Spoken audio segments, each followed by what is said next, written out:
as an entrepreneur starting the business with 2 people and growing it to 200 people, I've been focused internally on the business, problem solving, firefighting. And as we get to to the next stage, my role has to continue to evolve. And so that transition for me is what I'm going through right now. Welcome to Grow Think Tank. This is the one and only place where you will get insight from the founders and the CEOs of the fastest growing privately held companies. I am the host. My name is Gene Hammett. I help leaders and their teams navigate the defining moments of their growth. Are you ready to grow? Optimizing your time is a never-ending struggle. In fact, you have to continuously do this because if you want to be the leader that your team deserves, they crave, you've got to make sure you are available for them when they need you. And if you're stuck in the day-to-day, if you're covered up with meetings, if you are really struggling and with overwhelm, it's hard to be the visionary leader that your team really needs. Now, today we're going to talk about optimizing your time. This is a special series that we're going to be offering to you to help you understand your time better. We're going to be asking visionary leaders like yourself about what their number one strategy has been to create more time, to lead their team, to lead themselves, and to also create space to think. All of this is in this series of Optimize Your Time with the leaders of Inc. 5000 companies. Today, our guest is Justin Bakes. He is the CEO of Forward Financing, and they were a 4-time Inc. company. They were as high as number 15, and I think that was in 2013, but they are 14, excuse me. They have created a fintech company, Forward Financing, that is really changing the game in many aspects of fintech. So how do we get through this interview in a little different format today? Well, we start off with the big question of what is the number one strategy that has created more time for you? And then in phase 2, we go into where are you working now? And I actually do a little bit of coaching for them. Now, I will say this is not the perfect example of coaching because I'm being respectful to not dive too deep and really get to the heart of these things like I would in if we were talking one-on-one, because it's recorded and it's made available broadly. But what we talk about is probably pretty helpful for you today. And I think you'll want to tune in today if you're struggling at all with being in the day-to-day and becoming the visionary leader that your team craves. So with all that being said, if you have any questions about your own leadership, your style, your approach, your time, we have a program that will really help you be, take your leadership to that next level. We're going to tell you a little bit more about it a little bit later inside the program, but today we bring you this interview with Justin Bakes. Justin, how are you? Great, Gene. How are you doing? Fantastic. This is your second time on the Growth Think Tank podcast. So excited to have you here to talk about what you've done as a leader in Forward Financing. Give us a breakdown of what Forward Financing is and what they do. Sure. Great to be back. Thanks for having me again. Forward Financing, we're a US-based provider of working capital solutions to businesses throughout the US. We've been in business since 2012. And since then, we've helped about 25,000 businesses with working capital needs. Wow, that's a big number, 25,000. You were telling me earlier before we cut the recorder on, you really drive your business and define it based on a purpose. What is that purpose?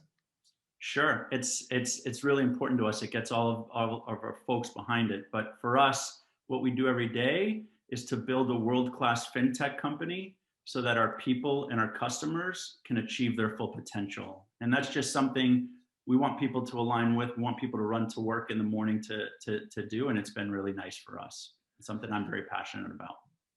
I notice a lot of Inc. level companies are very purpose-driven. And so it's really amazing to see that be a big part of how you're growing fast. You've been on the Inc. list 4 times. You made it as high as number 15. And to be able to continue that growth, you've got to be a pretty strong leader. I'm sure you'd agree to that, right? I would say maybe strong leader. I would argue is to have strong people around me, and a mix of that, and make that I think has been our recipe for success is the people that work at the company and around me.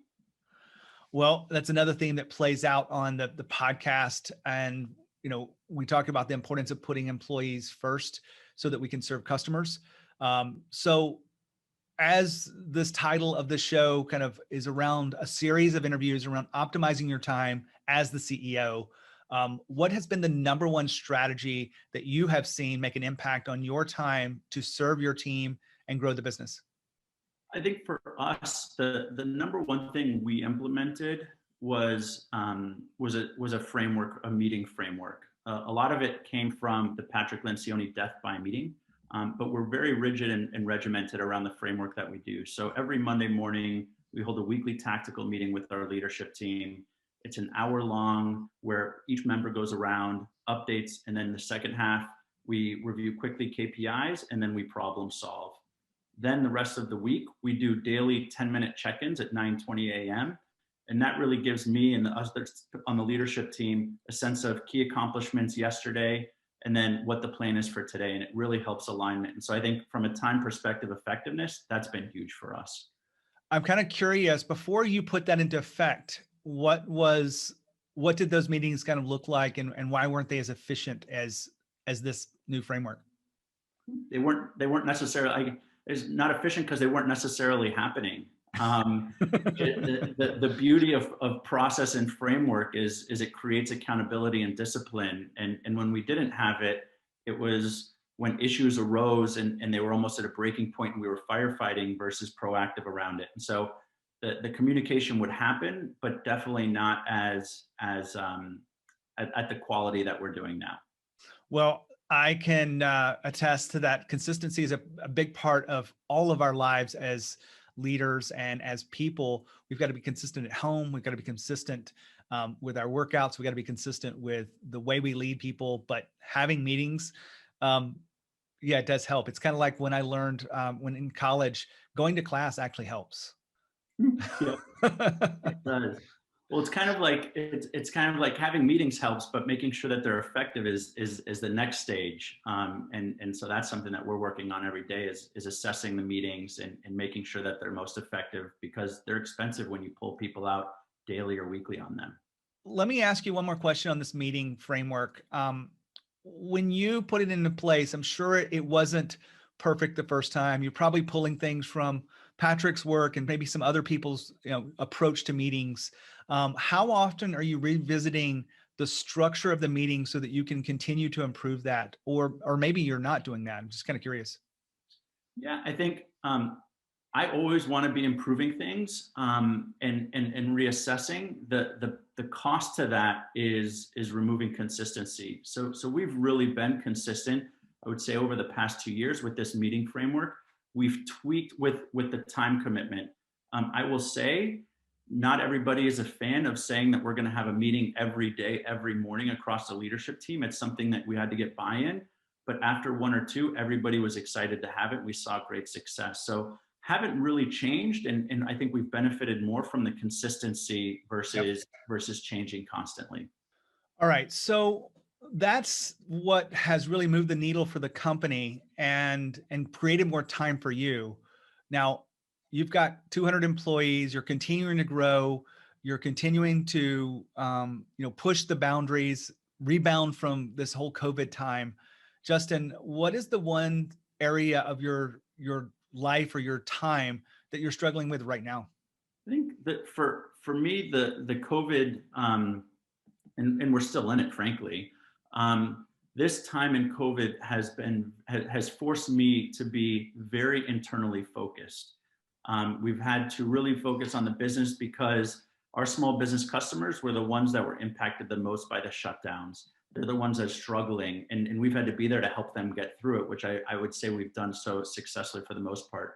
For me, the challenge is balancing between the internal focus in what I call building a world-class fintech company and the role of a CEO, which is to have your head up, to be in the white space, to have time to concept new ideas.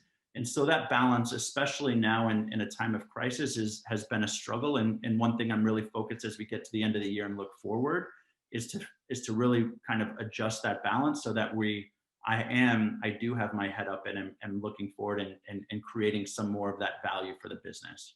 So I appreciate you opening up and sharing with us that. I think a lot of people listening in here probably have the same struggle of balancing the day to day with being the visionary of the company, if I can put it in short framework. Did I get that pretty clear? That's well Uh, said. this is the coaching moment of this style of interview for optimizing your time. So I want to kind of change modes from being your, the person interviewing you to being an executive coach for a moment. Um, I want to ask you a question around this specific struggle. Is there anything that you can put your finger on that you know that you should be doing that you're not doing? Yeah, I think if it's one thing, it's really focusing on external relationships. As an entrepreneur starting the business with 2 people and growing it to 200 people, I've been focused internally on the business, problem solving, firefighting, and as we get to to the next stage, my role has to continue to evolve, and so that transition for me is what I'm going through right now. We all have to evolve over time. It's one reason why I wrote the book, The Trap of Success, because I failed to evolve. And Justin, when you think about evolving to the next level and really those external relationships, what are you letting go of so that you can get there? I think it's the need to it's the need to make all decisions, and I haven't had to do that for for a long time, but it's putting a framework in to know what decisions and what things that I need to be involved in. We call it the elephant type decisions. The small squirrels are things that I don't need to necessarily be involved in. So defining that across the leadership team in the company, and that's easier said than done for someone who, when starting the business in the first number of years, was the one making all the decisions. And so that's one thing that I've been working on a lot lately. How many people are on your executive team? We're a team of 8. Is that encompass all of your direct reports, or do you have more people that report to you outside of that? So what we've been working on. So take a step back. Pre-COVID, we had split the leadership team into one leadership team, but direct reports under our president, half and half under me. And post COVID, what we've done is we're following the EOS, the Entrepreneur Operating System framework. They have a method where the CEO is the visionary and the president is the integrator. We've moved the direct reports under our president, and so I have a direct line with our president, and am responsible for creating the ideas, helping do the problem solving, and he's responsible for making sure accountability and progress is being made across the leadership team. So we've recently done that transition. How recently? Within the past 3 months. Okay. And I love the evolution of that, because that's one of the things that if you're accountable to leading, that group of 4, then that keeps you pulled into the day to day and less time actually doing visionary work and less time actually doing external relationships. You Yes, feel that probably. agreed. And I think the other part is it creates a breakdown because you're splitting the leadership team into 2. The benefit of having one person own and be knowledgeable and coordinating across the entire team. I think there's a tremendous amount of value there for coordination, non-duplicate work, and alignment. And so we've seen that work really well. Now, I'm choosing my words wisely here, because I would probably, if we were doing a private coaching session, I'd get a little bit more specific around the team and how they're performing and whatnot. But I'm being respectful of the business and what's going on here. So I'm not going to probe into that, but I want to put the spotlight on you for a second. What must change in the way you approach the work to be the visionary that your company really deserves right now? Yeah, I think it's to be disciplined in terms of making sure I'm involved in the right decisions and removing myself from the things that I don't need to be involved in, and really being disciplined about that. And I would say we have a very high performing team, so I have a tremendous amount of confidence in the team, which makes it a lot easier. But again, it's an evolution and it's a learning process. There's a word that you're dancing around that you haven't said today, and so I want to talk about that for a second. You're talking about letting people make decisions and letting go, but you haven't said the word empower. Is that by choice, or is that something that you don't think about empowering your team?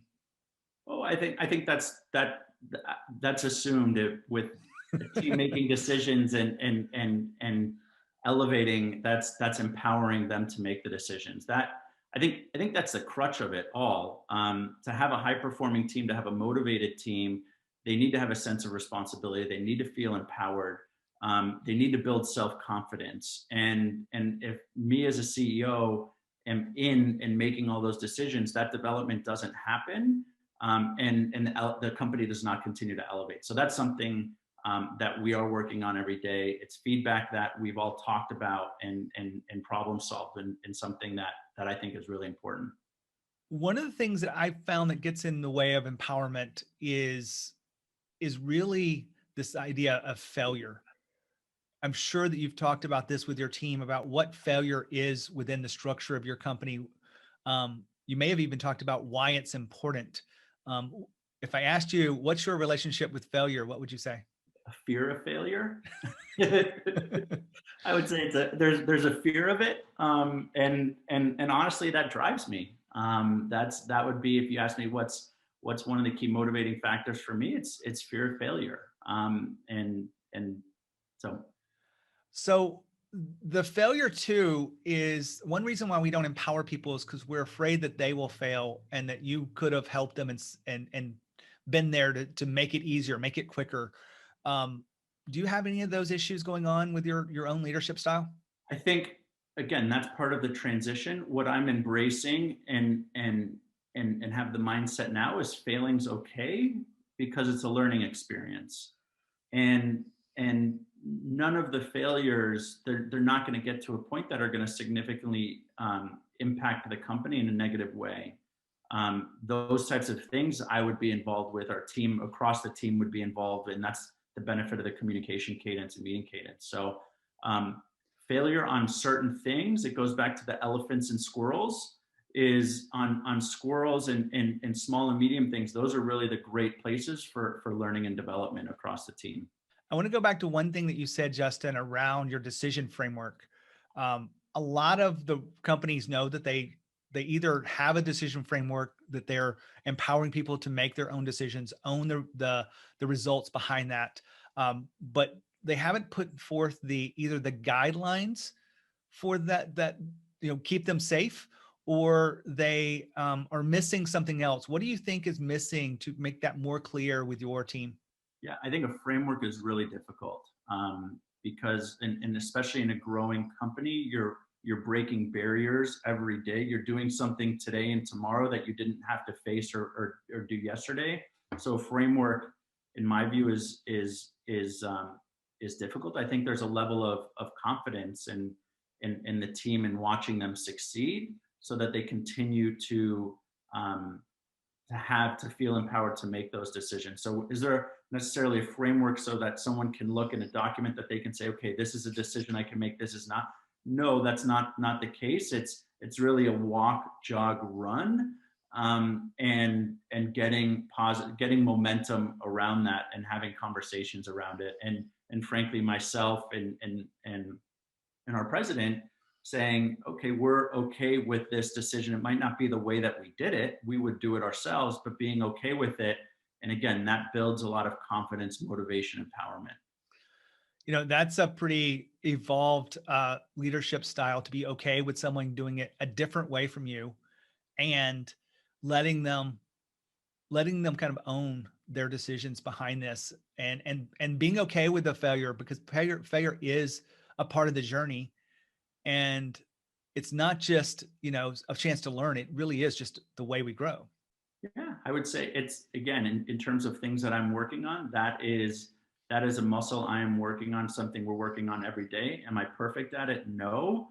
But I think first step and second step is recognizing the importance of it, and that's what we're working towards. And I think that honestly is going to be the reason for our success in the future, is that empowerment. Here's one final question in this stream around addressing that balance between the day to day and the balance of being the visionary is, and this is one of those coaching questions that I want you to process this for just a beat, is who do you need to be the visionary that your team deserves? Who do I need to be the visionary my team deserves? It's a very deep question.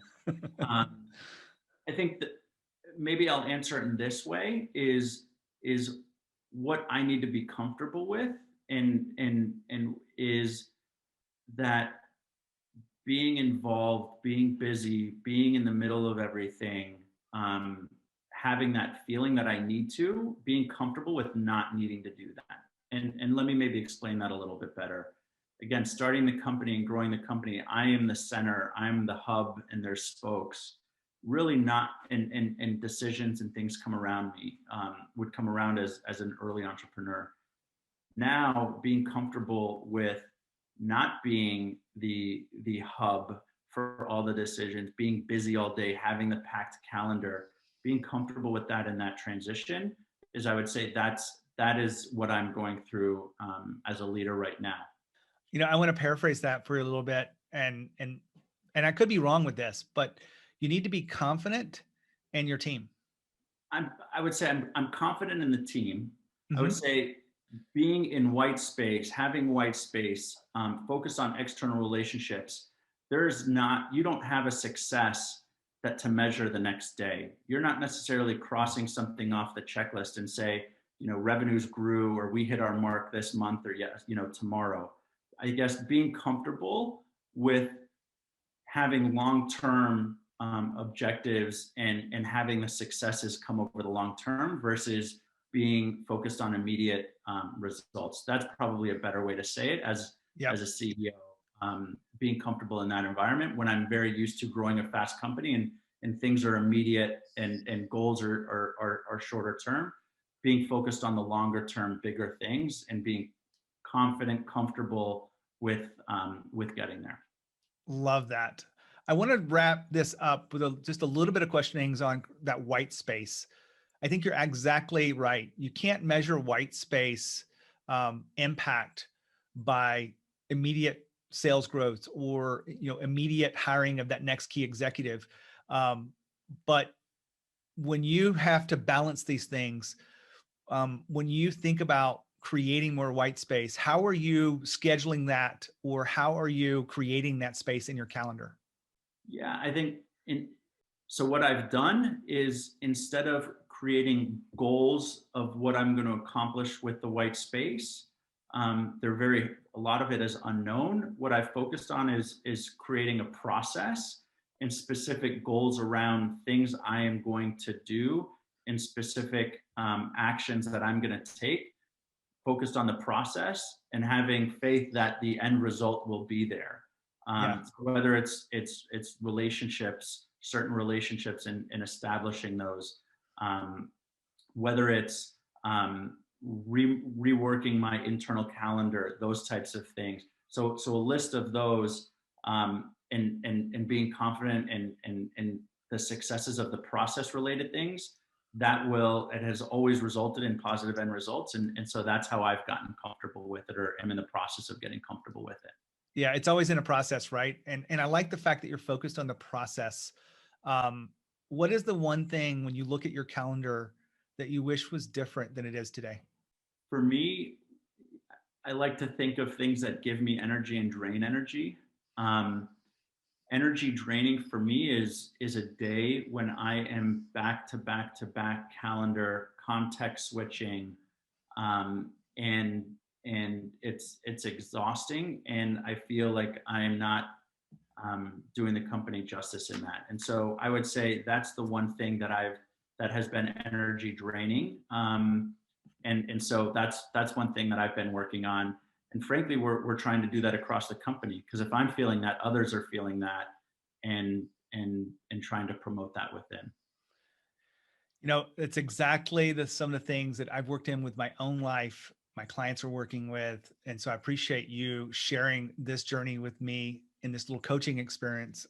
We would go much deeper if it was really a private one-on-one coaching. We'd get into the heart of this, but I wanted to get you more clear about this concept here. My final question for you is this, and I probably know the answer, so it's one of those kind of rhetorical kind of questions, but Sure. I just want you to be really clear about it.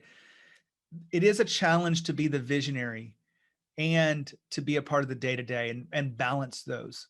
The more you let go of the day to day and trust that the team is, empowered to make those decisions, and your president is leading the team the way it wants to and building the culture, and it's really doing all this without you, the more you can spend time being the visionary. That's a given. But if you're not doing the visionary work, who is? Yeah, that's the importance of it. That's What's the answer to that? It's not happening. We are in a firefighting mode, and one foot in front of the other versus looking 1, 2, 3 years ahead.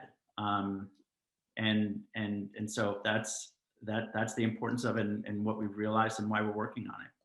I'm putting the spotlight on that for a second because I've had many clients that have gone through this before, and they're really fighting with the need to be visionary. You can't measure it as well. It feels like they're not really working because sometimes they're thinking. Like I had a client the other day that says, I don't make time for myself just to sit on my back porch and think.